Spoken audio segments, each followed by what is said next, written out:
Hola, bienvenidos a Signos Vitales, un espacio para hablar de salud. En el programa anterior estuvimos hablando del kit de primeros auxilios, cómo utilizarlo y también estuvimos comentando, explicándole a los televidentes cuáles son esos elementos que debe contener el kit.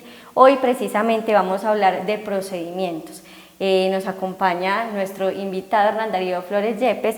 Él es tecnólogo en seguridad y salud en el trabajo y también es APH. Bienvenido nuevamente a este espacio. Muchísimas gracias por la invitación. Sí, hoy veremos lesiones osteomusculares y cómo atenderlas de acuerdo a lo que tenemos en nuestros botiquines.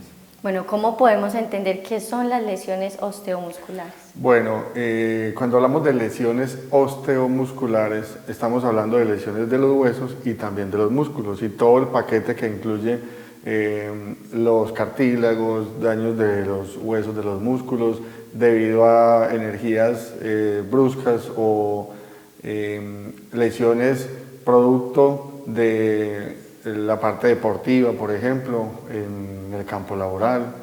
Bueno, ¿y las heridas tienen una clasificación? Si de pronto hay heridas leves, graves.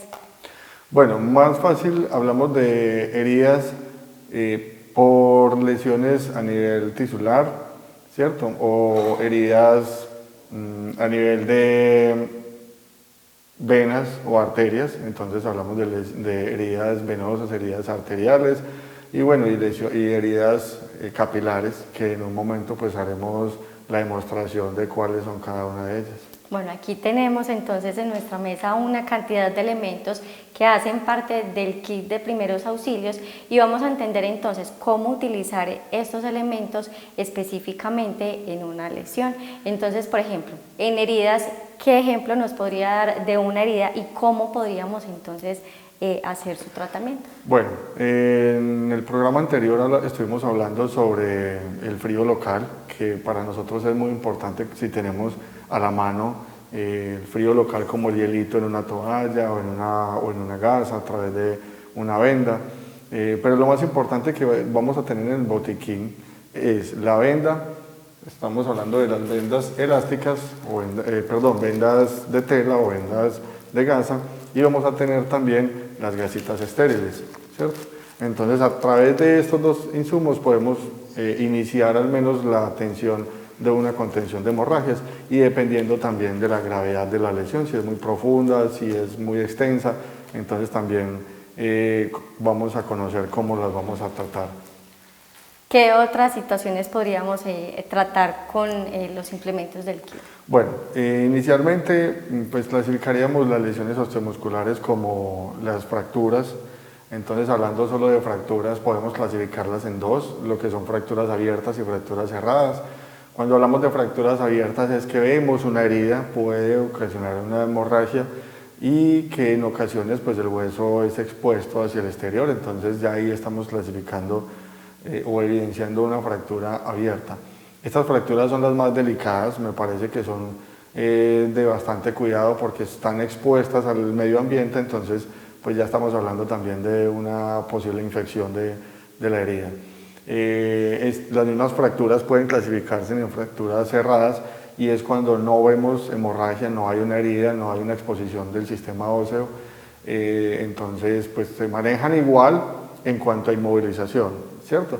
Solo que las fracturas abiertas pues tenemos que antes de inmovilizarlas anexarles una gasita y un vendaje para que evitemos esa continuidad de la exposición de ese huesito, de ese sistema óseo al exterior. Me parece interesante hablar también de la bolsa de solución salina en heridas producto de las fracturas, y es que les contaba que como están expuestas al medio ambiente pues ya están contaminadas, entonces uno de los procedimientos importantes al inmovilizar o al poner un vendaje en la extremidad es vaciar una bolsita de solución salina para barrer a chorro toda la suciedad, lo que es por ejemplo arenita, impureza y una caída. Sí, cuando por ejemplo hablamos de accidentes de tránsito o caídas en bicicleta, que las fracturas pues ya están contaminadas con basurita. Entonces es muy importante hacer un barrido, puede ser con una bolsita, de acuerdo a lo que tengamos en el botiquín, un tarrito, una bolsita de solución salina de 100 cc o de 250 como lo explicábamos en el programa anterior. Y para las fracturas cerradas, pues es muy importante la inmovilización. Si hablamos de luxaciones, hablando de luxaciones, es lo que llamamos particularmente la dislocación del huesito. Las fracturas es la pérdida de continuidad del hueso, ¿cierto? Que se rompe, que Sí, se parte. es un huesito que se parte en dos o múltiples, ¿cierto? Pero es la pérdida de continuidad de ese huesito. Cuando hablamos de luxaciones es cuando un hueso se separa de otro, ¿sí? Debido a su cavidad. Entonces aquí tenemos una cavidad y el huesito se nos separa del otro huesito y a esto le llamamos una luxación, ¿cierto? Que tanto como las fracturas inmovilizamos también las luxaciones. Cuando hablamos de inmovilización es dejar inmóvil la extremidad, ¿cierto? Y es lo importante del cuidado de cómo vamos a inmovilizar esa extremidad, porque las fracturas, puedo tener una fractura cerrada, pero si yo hago una mala inmovilización, el huesito se me puede desplazar y ese huesito me puede perforar una vena o una arteria y me complica la fractura. Bueno, y en cuanto a contracción muscular y desgarros, también ¿cómo podríamos utilizar estos alimentos? Cuando hablamos de esguinces, entonces estamos hablando del ligamento que se estira de acuerdo a la fuerza del ejercicio de lo que estemos realizando. Entonces el ligamento se nos puede estirar y ahí lo clasificamos en tres. Solamente el estiramiento o solamente una ruptura parcial, ahí estamos hablando de un esguince de segundo grado. El primer grado solamente cuando se estira, segundo grado es cuando se rompe parcialmente y el tercer grado es cuando hay una ruptura total del ligamento. Entonces cuando hablamos del primer grado, la persona tiene dolor, tiene algo de imposibilidad para la marcha. Cuando hablamos de segundo grado, evidenciamos un hematoma leve en la extremidad, cuando hablamos por ejemplo del tobillo, cuando me duele un tobillo. Y el tercer grado es cuando tengo un hematoma bastante grande, tengo equimosis, o sea, un moradito por debajo del tobillo, bastante importante, y la imposibilidad total para asentar el pie. Ya son situaciones entonces más complejas, que debemos tener los cuidados primarios en la atención, pero que sí o sí requieren atención médica, urgencias. Sí, cuando hablamos, bueno, aquí hay que resaltar algo importante y es que cuando estamos hablando de lesiones dentro del campo laboral, o dentro del horario laboral, todas estas lesiones requieren de atención. Pero también me parece importante apuntar algo, y es que cuando hablamos de un esguince de primer grado, entonces debemos poner cuidado que no es una urgencia. No es una urgencia no quiere decir que sea no atendido, ¿sí? Sí es importante aclarar que el primer grado del esguince, pues yo sí requiero una atención médica, o sea, puedo ir a una consulta prioritaria, solicitar una consulta prioritaria, pero no es una urgencia, ¿cierto? Porque un esguince pues no me va a llevar a la pérdida de la vida de una persona, ¿cierto? Entonces, y aquí es importante resaltarlo, es porque a veces un esguince y yo acudo inmediatamente a urgencias, pero entonces en urgencias yo voy a ocupar una camilla, el médico va a estar ocupado conmigo y le puedo quitar esa prioridad del triaje o la clasificación del triaje a otras personas que verdaderamente necesiten la atención por urgencias. Entonces es importante que quede claro, los esguinces, por ejemplo, no son una urgencia, pero sí ameritan una visita médica, que lo podemos hacer a través de una consulta externa. Sí, o una consulta prioritaria. Y desde seguridad y salud en el trabajo, este tipo de lesiones también deben ser comunicadas. Sí, es importante porque si es un tema laboral, entonces la persona requiere de una incapacidad dependiendo pues, de sus actividades laborales. Entonces, si yo no hago esa consulta, pues el gerente me esperará al otro día que regrese al turno, pero yo voy a estar imposibilitado de pronto para desarrollar algunas actividades que no las voy a desarrollar con el 100% de la capacidad. Entonces es importante tener eso en cuenta. ¿Qué otra lesión osteomuscular podríamos encontrar? Bueno, encontramos las lesiones musculares como el desgarro. Cuando hablamos de desgarro es una fuerza excesiva en el músculo, en las fibras musculares que también se estiran, igual como cuando hablábamos del esguince o las lesiones con ligamentos. En este caso es que se estira el músculo, y ahí estamos hablando de un desgarro de primer grado. Cuando se estira, cuando se rompe parcialmente, es el segundo grado de la lesión muscular, y el tercer grado es cuando ya se rompe totalmente las fibras musculares, que estas lesiones igual deben ser atendidas por un médico, deben ser revisadas por un médico. En ocasiones los deportólogos hacen maniobras en el primero y segundo grado, pero es considerable asistir a un médico en temas de incapacidad, para poder evidenciar de que no hay fracturas, de que no hay otras lesiones adicionales. Cuando hablamos de contracciones musculares, que es lo contrario del desgarro muscular, estas lesiones son provocadas en ocasiones por malas prácticas en el ejercicio, malas posturas. A veces no hacemos un buen calentamiento antes de realizar una tarea de ejercicio, una tarea física. Entonces viene mucho a la forma de respirar de la persona o a calentamientos previos.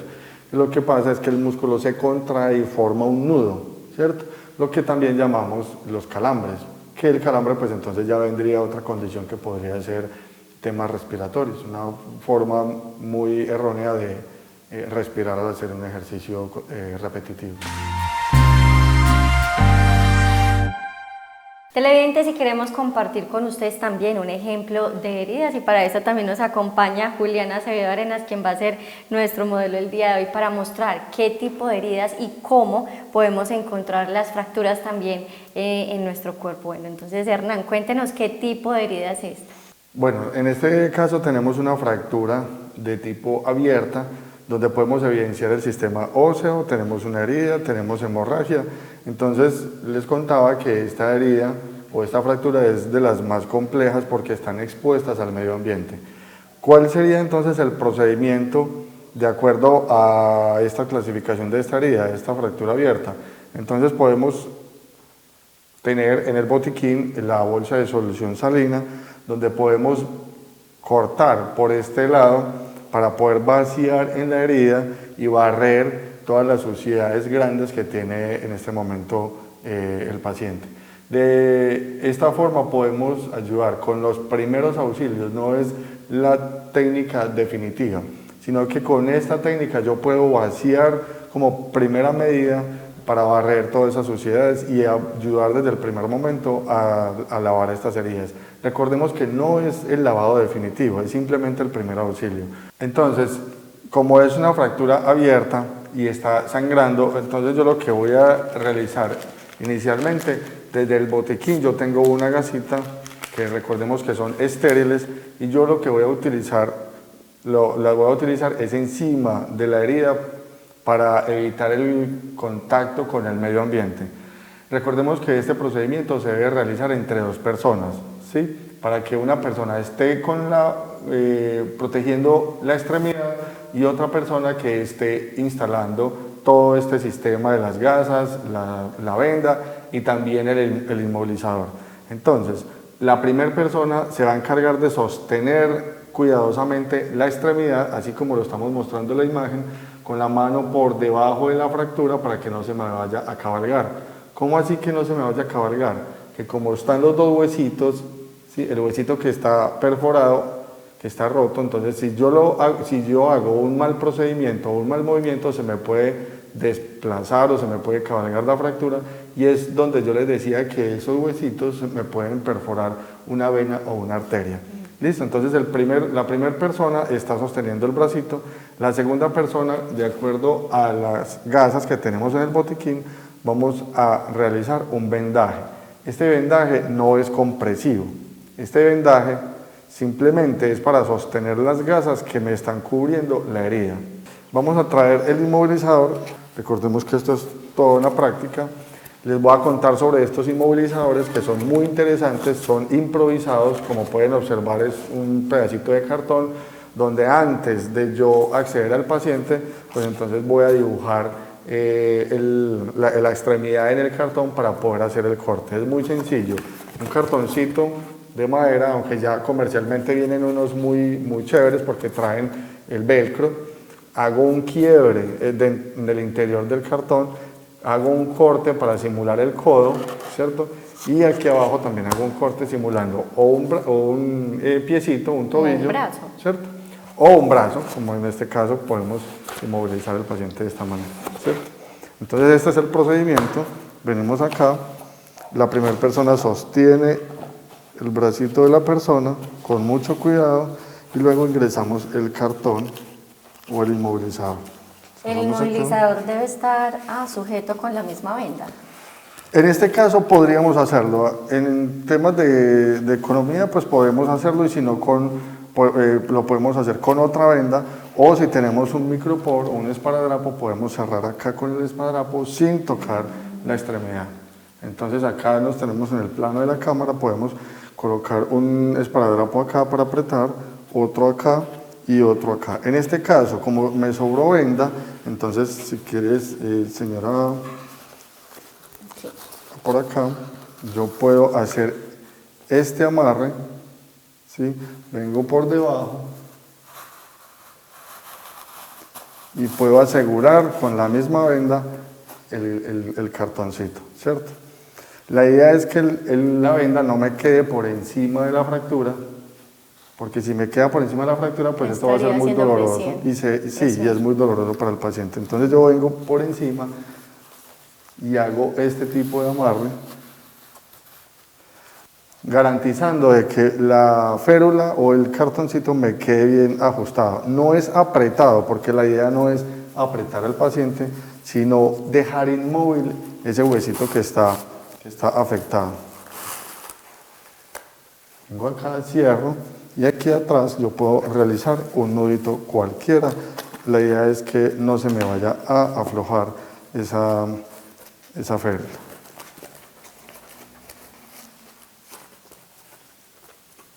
Como me sobró venda, yo podría terminar acá o dejarlo simplemente ahí. Podemos descansar el bracito.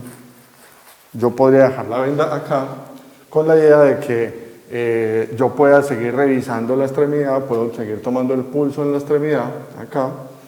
Puedo estar revisando si tiene equimosis, si está pasando oxígeno a la extremidad. Puedo observar también cómo está la extremidad y así yo puedo trasladar al paciente. Pero también yo podría ayudarme, soportarme con una venda. En el botiquín también podemos tener una venda triangular. Recordemos que esta es la inmovilización para una fractura abierta, ¿cierto? Las fracturas cerradas también yo las puedo realizar con este inmovilizador, solo que no tengo necesidad de instalar una gasa o un vendaje, porque en este caso no tengo ninguna herida. Tengo una venda triangular. En la venda triangular yo voy a realizar un nudito en la punta. Aquí tenemos la venda triangular. Yo voy a realizar un nudito acá en la punta de la venda. Recordemos que es una venda triangular, otro tipo de venda, ¿sí? Voy a venir por acá, llevo la extremidad al pecho. Este nudito me sirve para yo soportar el codo. Con esta vengo para acá y con esta vengo hacia atrás, ¿sí? Y aquí atrás yo puedo realizar un nudo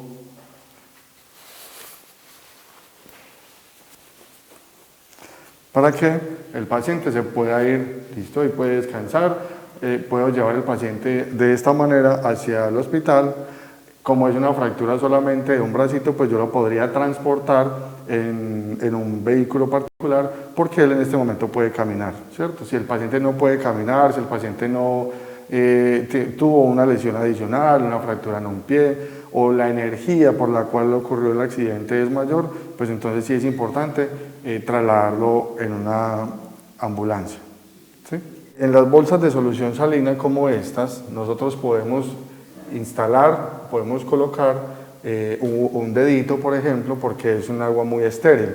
En este ejemplo tenemos acá una extremidad, una falange que fue amputada y aquí yo estoy evitando utilizar, por ejemplo, el preservativo.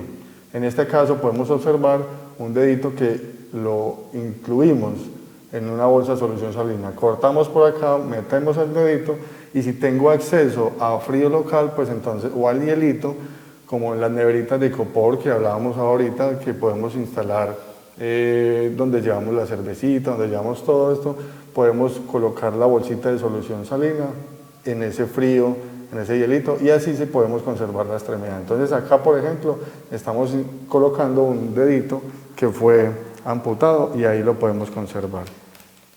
En el manejo de heridas, hablando ya de heridas, tenemos un protocolo establecido para la atención prehospitalaria.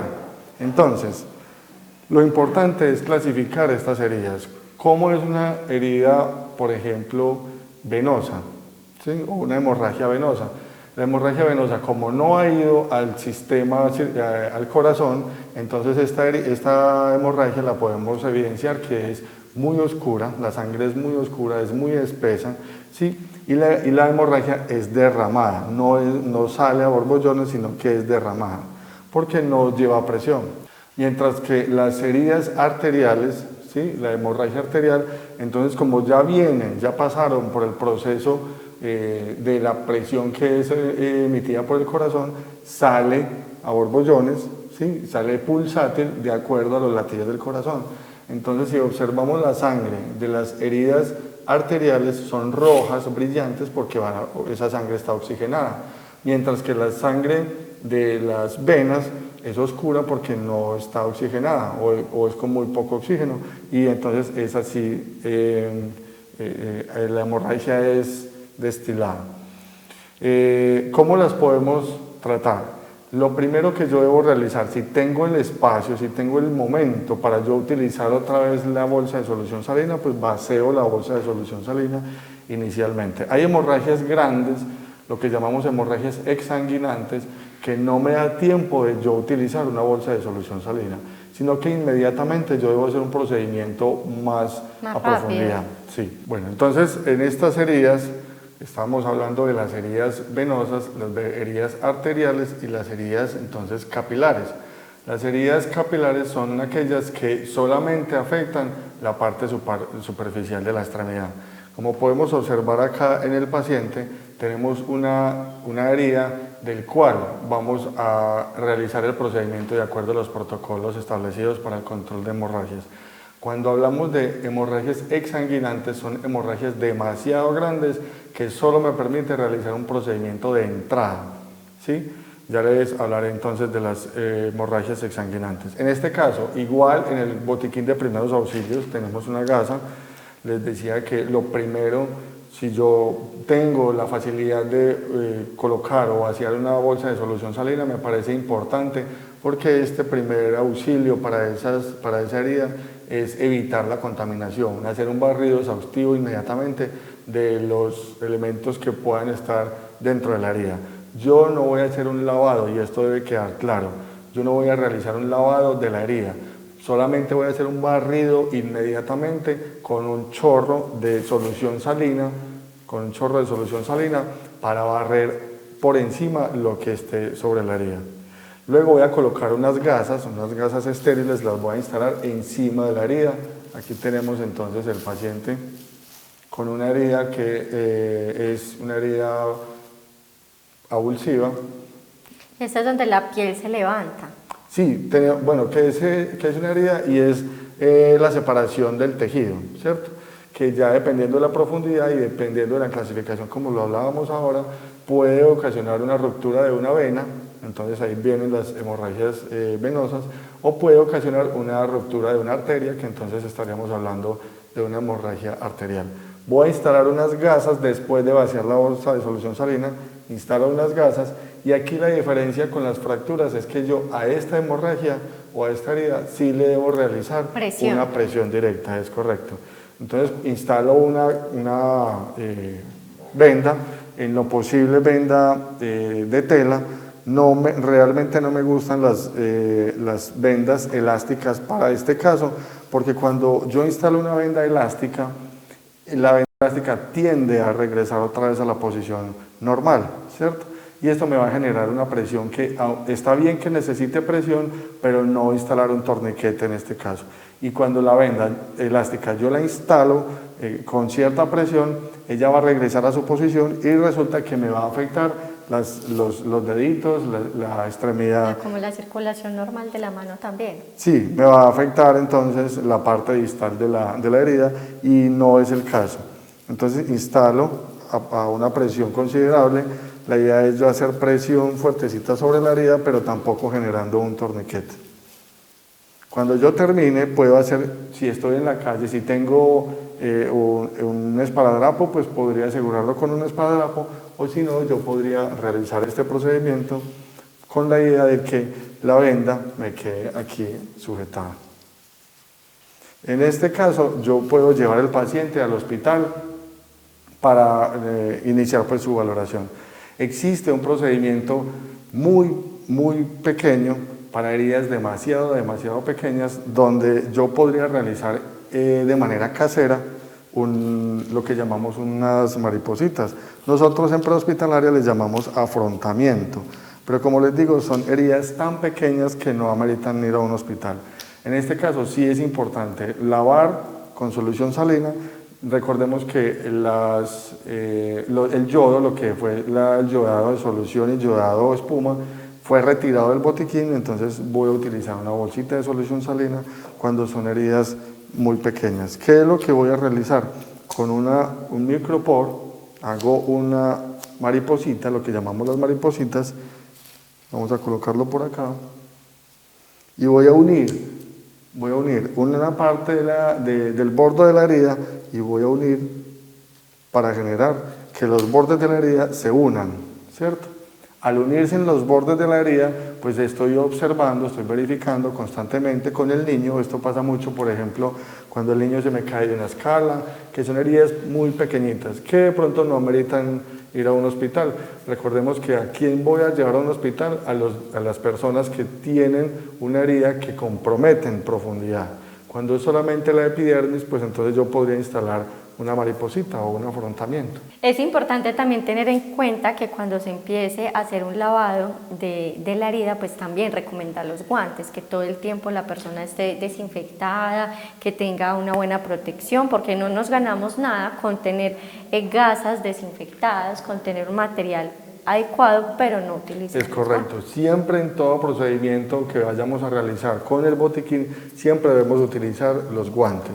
En el botiquín siempre debemos tener, muchachos, unos guantes para yo poder acceder a toda esta contaminación, ¿cierto? En este caso, pues estamos instalando un vendaje, yo debo utilizar guantes y así sea esta mariposita o este afrontamiento que acabamos de instalar, siempre debemos tener en lo posible elementos de protección. Bueno, hoy tenemos guantes, pero lo importante también sería utilizar unas gafas y utilizar tapabocas. En este caso estamos hablando, estamos conversando y yo puedo estar con mi saliva estar contaminando también la herida al realizar el procedimiento. Bueno, ya hemos hablado entonces de heridas. ¿Qué otras situaciones podríamos encontrar que también requieran inmovilización? Bueno, dentro de las fracturas, ya hablamos de las fracturas cerradas, las fracturas abiertas y luego hablamos de las luxaciones. Cuando hablamos de luxaciones les contaba que es la separación de un hueso con otro y a todas estas lesiones vamos a inmovilizar, igual como lo hicimos con la fractura. Aquí hay algo muy importante y es que las personas intentan regresar la extremidad a su posición anatómica y esto me parece demasiado delicado.